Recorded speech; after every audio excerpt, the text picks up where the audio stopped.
ROI, so to speak, if I'm looking at it from a business standpoint. But I think that is such a, and I love that discretionary energy, and I think that alone is such a valuable ROI. For corporations who maybe track it more. I mean, how do you measure and put a price tag on the ROI on trust? No, you really can measure it. So again, think about in the educational sector. So what are we trying to deliver? The bottom line for most schools is high levels of achievement. This is what, it's kind of the ultimate measure of success. We want kids that are achieving to their greatest potential and capacity. But when you look at what is the number one factor for high levels of achievement in learning, what we discover, it's the relationship between the student and the teacher.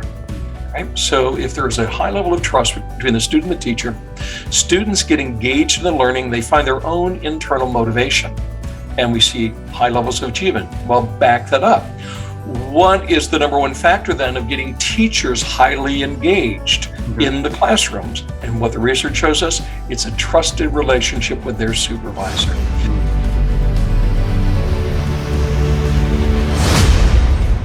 Ladies and gentlemen, today we have Dr. Toby Travis on the call. He is the founder of Trust Ed, and he also wrote the book Trust Ed, The Bridge to School Improvement. Now, before we jump in today and talk about the great things, Dr. Toby, that you're doing out in the world, tell the guests why they should listen, even if they are not in the education space.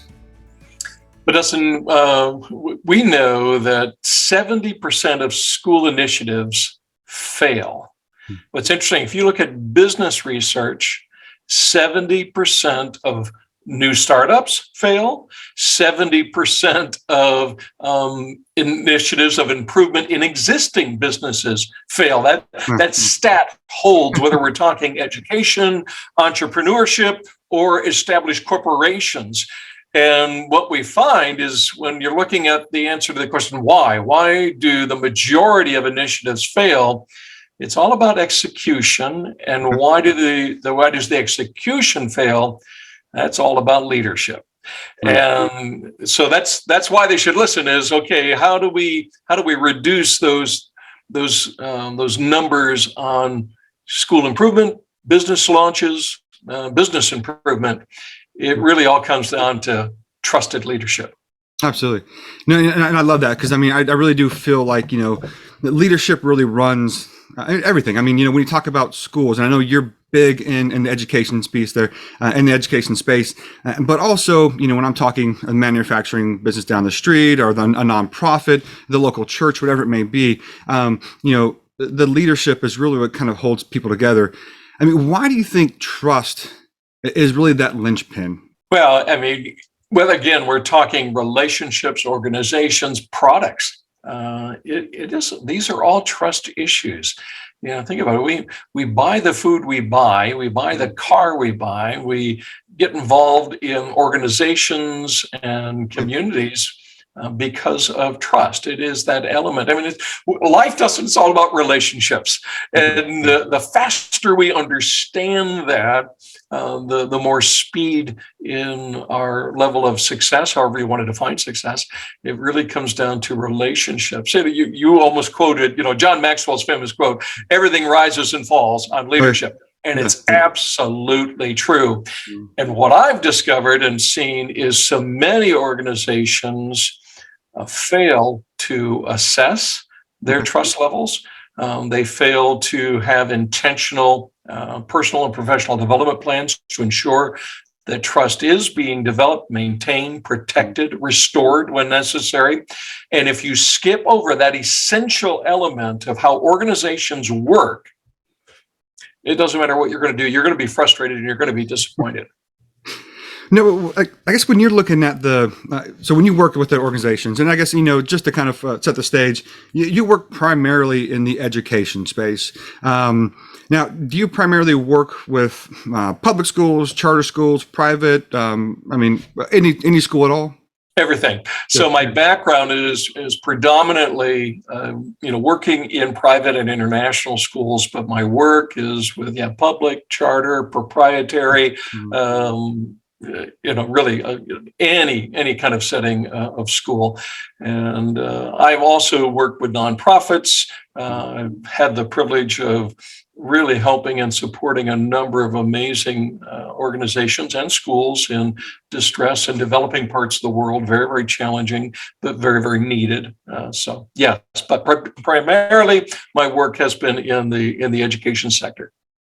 So I guess, when you're working with any organization, right? I mean, regardless of size, and I guess I've kind of got this theory, and I guess I'll run it by you and hopefully validate it. But I kind of feel like when it comes to leadership, I feel like it kind of breaks in the middle. And I guess here's what I mean by this: is I'm newly in, I'm a new hire, then I get maybe promoted to middle manager, and then I'm trying to work my way up the ladder. And I think kind of in that middle piece there, I've gone from tactical, I'm turning the wrenches, to now I'm managing people who now turn the wrenches, but I report to the people who manage the whole company.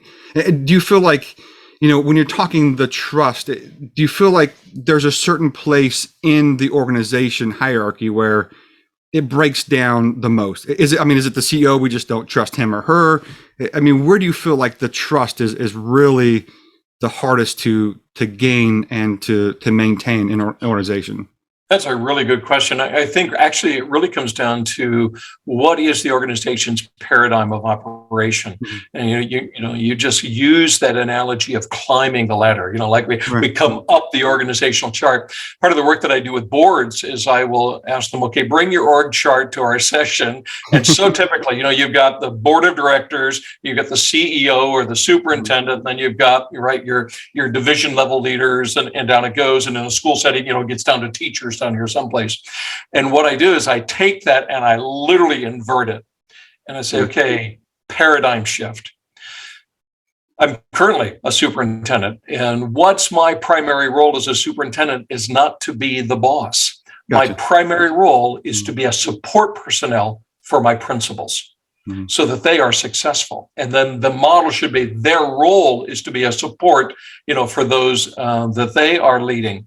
And we've got to change that paradigm. So the breakdown, I actually think, comes in the mindset of what's the role of leadership. Right. Now, leaders do need to cast vision. They need to be vision focused. They need to be passionate in the calling or the mission of the organization. But their role is support. Our role is to make sure the people that we are managing, that we're really supporting them well. And if we can get that paradigm right, then the trust levels are almost always in place. Mm-hmm. Now, do you think, going back to, I'm glad you brought that ladder thing, because it made me, as you started talking, in top of the different departments and everything, there are so many businesses, the past couple of years that overnight have shifted to a multi-state business, right? They were headquartered in Carolina, where you're at, and then all of a sudden they got people moving to Texas because of reasons, because now I can work virtual. Do you think that, this right here, this medium is great that we can do this over video? How is going remote and stuff? How has that really changed the trust metric, so to speak? It gives a good opportunity to assess, do we have a good hire here? Is this somebody who's really fully vested? Can we trust them to work independently? We should. In fact, I was just in a conversation when somebody was talking about in their company, they have these check-ins to make sure that people are virtually working. Right. And my challenge to them was, one of the things that I do with organizations and schools is, let's look at our policy and our protocols to see if anything is based on distrust. If we have a protocol or practice procedure that is founded or grounded in the fact that we don't trust people, that's a terrible policy. Yeah. And what that means is you've hired the wrong people. Yeah. So rather than creating systems to ensure people are doing their job, just hire the right people. And what we also found in the studies is it's actually cheaper to operate a company where there's high levels of trust. In fact, it's like 186% gain. Wow. It's huge, because you don't have to have systems in place to make sure people are doing their job. No, you hire the right people and they do the job. You trust them. Mm-hmm. And when they're not under your thumb or under your watch, it forces the issue. You've got to trust them. And so I think it's an opportunity to see, have we got the right people on board? Well, and I think too, I mean, like I said, it's the right people on board, but it's also I think the right people at the leadership level. I mean, because if they're coming up with these policies that that say I'm going to check your keystrokes and that kind of stuff, I mean, I think that right there just it puts a level of distrust from the top down, right? I mean, that's right. Yeah. Like it creates almost a toxic work environment or situation. It's like, instead of like we the all hovering want to parent, be trusted. Yeah, exactly. Yeah. Instead of like the helicopter parents, like the helicopter CEO, which is probably not what you really want. Turn back to the education piece there. And I know, and you've said this a lot, and that is, teachers leave leaders. They don't leave schools. They don't leave the district. They leave the principal, the superintendent, whatever that may be. And so, when you're working with education organizations, I mean, how do you really work within those organizations to develop that trust? I mean, I've always been told, and I feel like trust is something that takes time to gain, and it takes a minute to lose it. I mean, so how do you work with those organizations who either have lost it or are on the brink of losing it, or how do we repair those relationships and that trust? Well, wow, there was a lot of questions there. I think like 13, sorry. One of the best things that came out of the research was the understanding we need data. A lot of folks in a lot of schools talk about they want to, have data-informed instruction, and how do we meet students' needs, and data-informed professional development for teachers, and we get it, and yet we very rarely look for data to drive the trust level or the professional level. So the place to begin is we needed to assess. So we use a 360 tool to assess the trust level of leaders and leadership teams. And so we start there. Okay, what's the data say? And what we've discovered, there are 6 critical components of trust. And so we assess those 6 components, and we start there. And so, okay, let's get candid, let's get honest, let's get transparent. And those are huge hurdles right there. But if you can get through that in itself, when a leader says, okay, faculty and staff, okay, employees, you get to assess me. Actually, that action builds trust, right? Because okay, I'm going to be open to let you have at it, and then based on what that tells us, we can look at these 6 components of trust and then start addressing very specific skill sets and competencies. Sometimes, though, it is policies and protocols. So again, that's an important work for organizations. Just look at what have we set up systemically that's based on distrust. Let's take care of that first of all. Get rid of that if and as quickly as we can, and then build again a work environment, a learning environment of trusted relationships. And what we found in the corporate setting and in schools as well, but you see more data in the corporate setting, innovation is driven through trusted relationships. Okay. So when an employee feels confident, they feel, no, my boss has got my back, they invest more. In the schools, what we've seen are studies on discretionary energy. So this is volunteering, right? And schools really, quality schools, a big portion of what makes them quality, if they've got high levels of community involvement, maybe they've got companies and individuals donating, you've got teachers volunteering beyond the paycheck.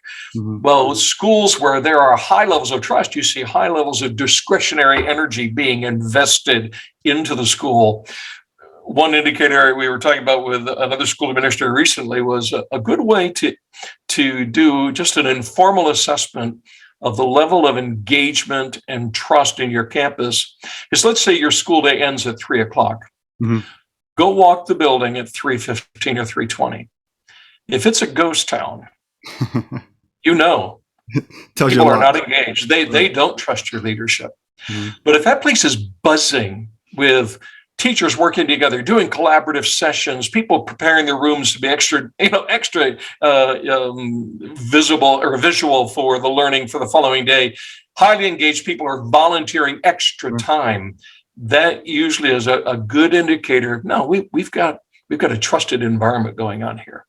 Actually, one of the questions that I really wanted to ask, because again, I think anytime you're dealing with, it's not machines. You can't measure the output of this machine. But I was going to ask you kind of how you really engage and how you really kind of develop the ROI, so to speak, if I'm looking at it from a business standpoint. But I think that is such and I love that discretionary energy. And I think that alone is such a valuable ROI, for corporations, who maybe track it more. I mean, how do you measure and put a price tag on the ROI on trust? No, you really can measure it. So again, think about in the educational sector. So what are we trying to deliver? The bottom line for most schools is high levels of achievement. This is what, is kind of the ultimate measure of success. We want kids that are achieving to their greatest potential and capacity. But when you look at what is the number one factor for high levels of achievement in learning, what we discover, it's the relationship between the student and the teacher. Right? So if there's a high level of trust between the student and the teacher, students get engaged in the learning, they find their own internal motivation, and we see high levels of achievement. Well, back that up. What is the number one factor then of getting teachers highly engaged in the classrooms? And what the research shows us, it's a trusted relationship with their supervisor.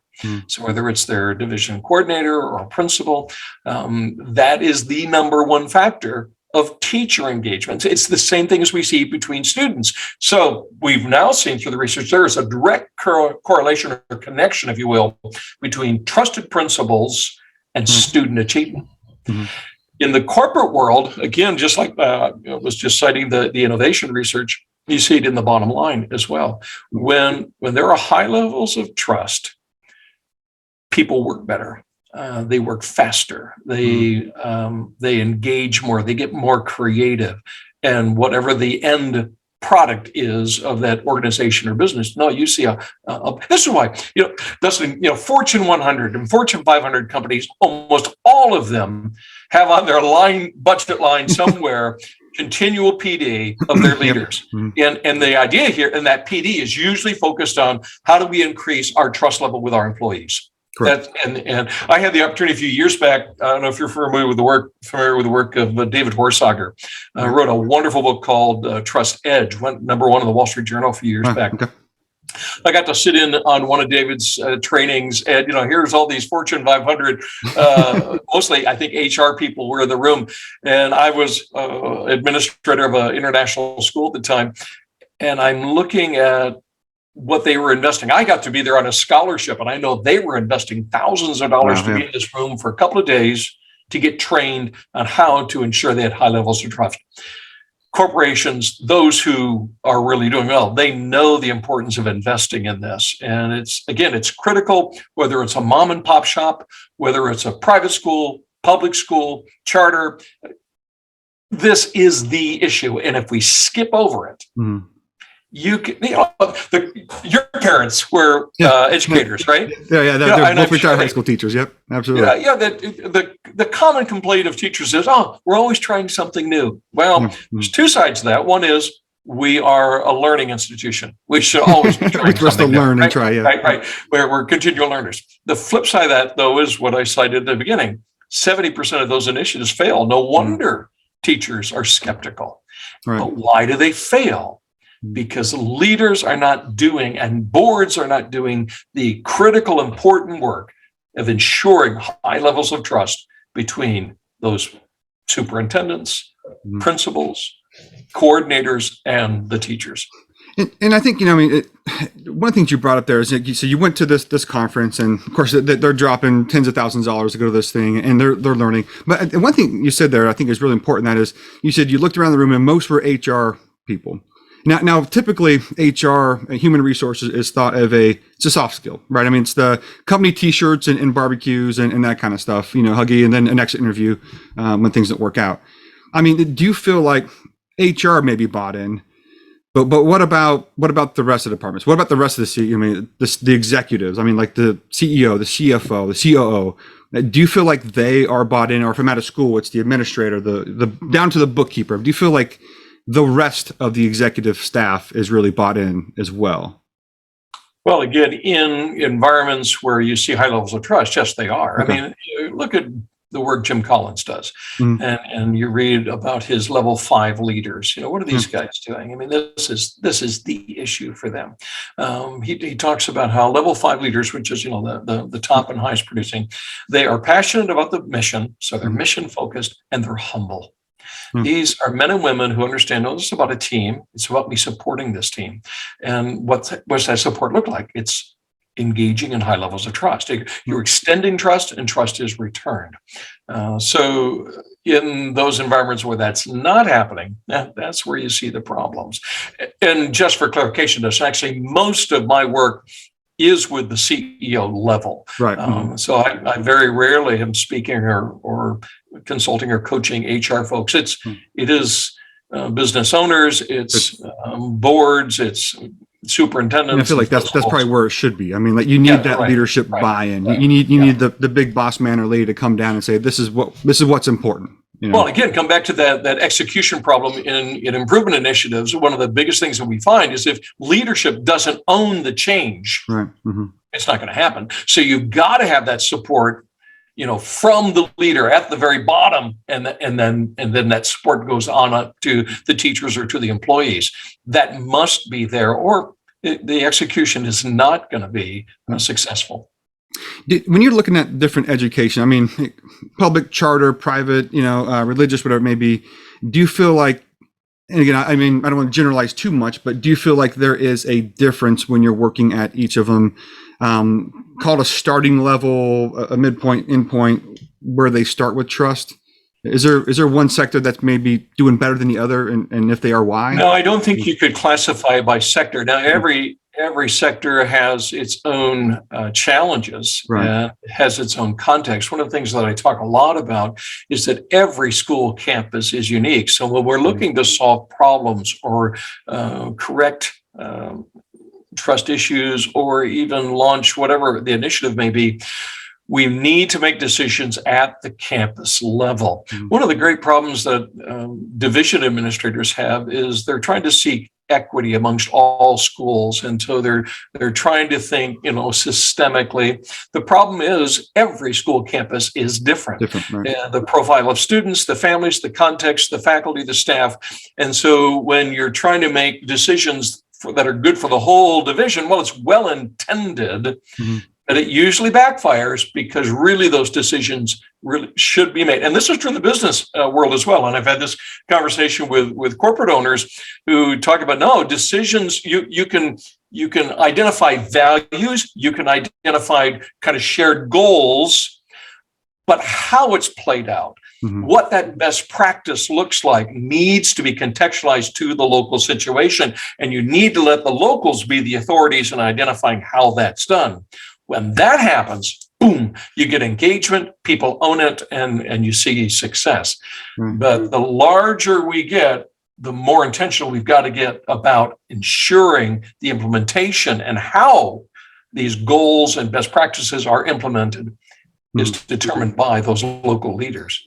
No, I think because if you break it down to a school district or something like that, I mean, some school districts are huge. I mean, the one where I grew up in California, I mean, it's got 5-6 different high schools and thousands of kids at each, and then you break it down to 10 different elementary whatever schools, and so I mean, if you bring something there to the to the superintendent of the district, that may even there be too big. Like you said, it's every school, every campus is different. I guess, because I have to imagine that, the kids themselves, they have buy-in. They have to have buy-in with trust. They have to trust their teachers, whether it's the math teacher or the chemistry teacher, whatever. I almost failed chemistry every time I took it. But Miss Hamlin was great, but I was terrible. But I mean, I guess, it's the teachers, it's the administrators, it's the kids. But what about the parents? I mean, do the parents play a role in this piece? And kind of what is that? Well, and we've known for years that when we have a high level of engagement of parents, you see higher levels of student achievement, right? So it's that idea of partnership where we see kids not performing well. It's where parents are not engaged, are not seeing the school as a partner. And I'm not just talking about areas that are underdeveloped or where there are financial inequities. I see it in affluent schools as well. In affluent schools where parents have the mindset, well, we're paying the school to do this. Kids do not perform well. Right. It's not a healthy environment. I'm a firm believer that my responsibility as a parent is the education of my child, not the school. I'm partnering with the school to support the education of my child. When again, it's a paradigm. It's how do I view what our relationship is? Then things do go better for the child and the student's experience. So, I mean, when I look at the last couple of years, of course, this pandemic has really changed everything. Up until that point, schools, the public sector have been, caught like almost plateauing. I mean, it's been a slow increase in enrollment, but really recently we've seen, nationwide, 3% almost every year in decline and of course, this could be 1,000 different factors. Do you think that the trust part is a major piece of it? Oh no, it is a major piece, and I want to make it clear this. Although I've worked largely in the private sector, I'm very pro public education. But when you look at the constraints that public school administrators are under, it's very, very, very difficult. And in some cases, the trust has been broken because there are expectations of parents and communities that have not been met, and so they're calling it a day. And you realize as a parent, you only get one shot at this. Right. So you want to make the best decision you can for your child while you have that opportunity. And that is right. And I'm also a big proponent of school choice. I believe, parents should decide where their kids get educated. That seems like a basic no brainer. That shouldn't be a locality's decision or a government's decision. That should be the parents' decision. But at the same time, we also have to have opportunities in place, quality opportunities in place for those kids that would fall through the cracks because of lack of parental involvement and support. Yeah, actually, as you mentioned earlier, I mean, both my parents are they're retired high school teachers now. I think my mom taught for like 35 years. My dad was 30 or something like that. But so I mean, I grew up in the education space, and I always was really impressed with. You can kind of tell the teachers who spent time. My mom taught aerobics, PE and that kind of stuff, and she'd be doing her dance moves and stuff in the living room on like the weekends because she had to prepare for the next week. Right. And kind of going back to that discretionary energy, because that's really stuck out with me. Do you feel like going back to the school choice piece and everything, whether the perception is wrong or not, do you think parents kind of lean towards public school? Like I said, I'm paying them to do this, the charter school, whatever it is. Do you feel like there's a perception of discretionary energy is more here or less here? And that's why I've really seen everything in every situation. I've been in and worked in with public schools where there's a high level of engagement, and it's really not about the money because you think about folks are either thinking my taxes are paying for this, or the private sector, my tuition's paying for this. That's just a kind of a negative vibe to begin with. But in schools, regardless of the context where there's high levels of trust, there's pride. Right. And when we talk about school pride, we're really talking about school trust levels.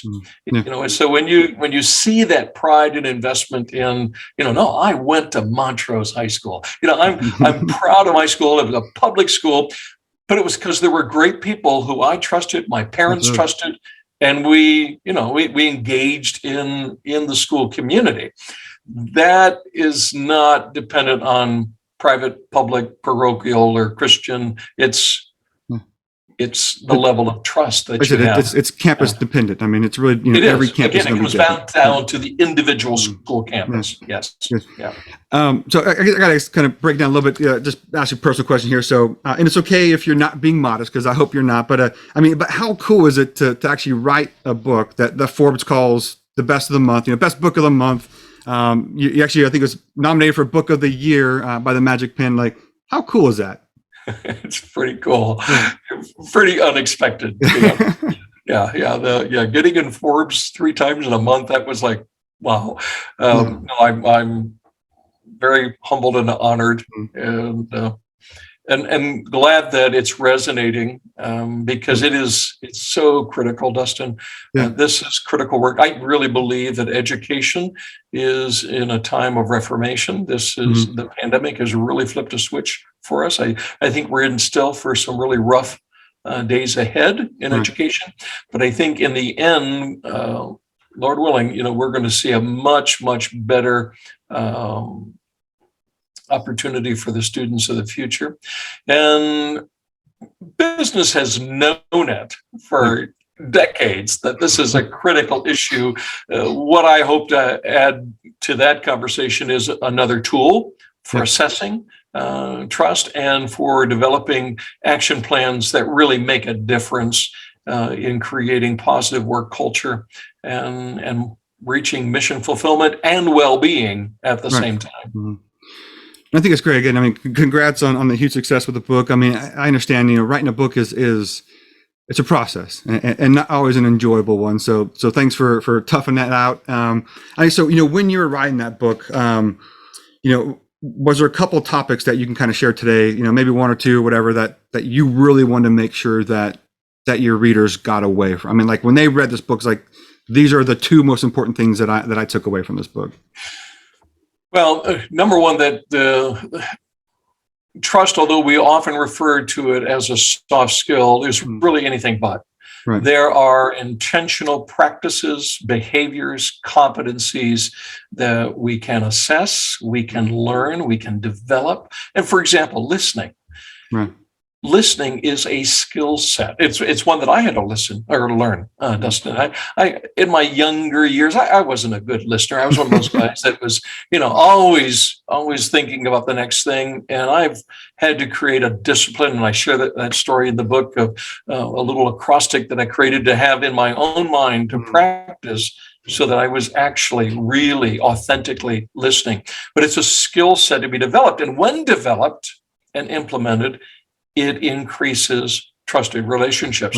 So that idea that, first of all, trust is a skill set that we can assess and we can develop. And secondly, I guess would be, there's so many, maybe the idea you can have a couple more, it's fine. Be committed to the time that it takes. Trust, one study showed that it takes 7 months for a new administrator to develop trust with his or her staff.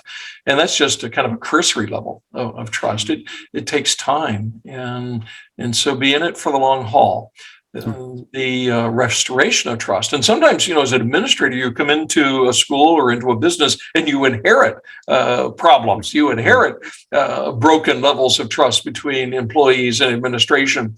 And it takes time to repair that trust. So just my encouragement, be intentional, use the data, do the work, develop the skills, and take the time, and you will see levels of trust increase, and the benefits are numerous when it's there. We see teacher retention, we see student achievement, we see that discretionary energy increase, we see behavior management issues go down when there's high levels of trust in a school. I imagine that's probably for the students and the teachers too, right? Yes, exactly. Yes, right.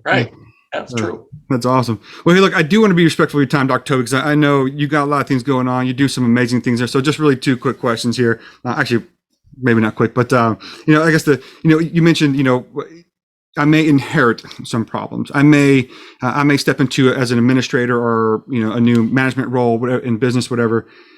And I may inherit some things. And you said 7 months to get that, call it the nice level of trust. And that's really just at the coffee cooler. It doesn't mean that I may fully trust you, but what are some tips and kind of some practices that you would maybe give to somebody stepping into that leadership role?